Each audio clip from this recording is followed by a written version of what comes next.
اینجا در نزدیکی فیروزکوه تنگه‌ای بکر و تماشایی با پیشینه تاریخی به نام تنگه ساواشی قرار دارد.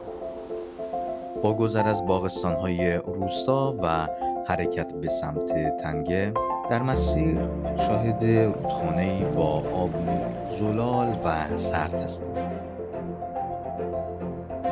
در محل تلاقی رود و کوهستان تنگه‌ای با دیوارهای صخره‌ای بلند می‌شود. در امتداد مسیر رودخانه اثری تاریخی که به دستور فتحعلی شاه ساخته شده قرار دارد. این اثر روایتگر شکارگاه ساواشی.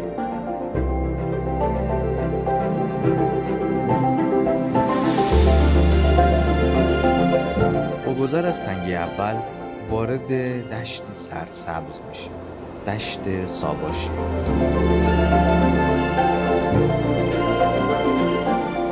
مملو از گیاهانی رنگارنگ و دارویی که امروزه به عنوان یک اثر طبیعی ملی ثبت شده.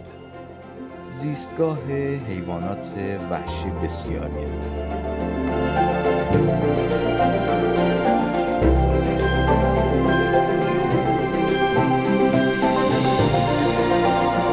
دشت رو به سمت تنگه دوم ترک می‌کنیم و در مسیر از دیگر جاذبه‌های این منطقه دیدن می‌کنیم.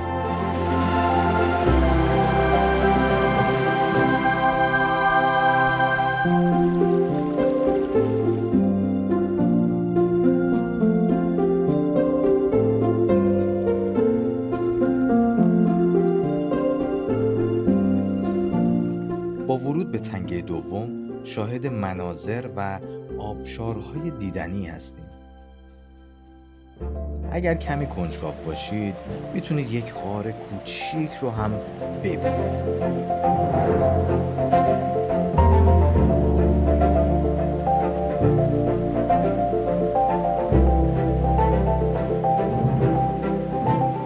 در انتها به آبشار ساواشی میرسیم.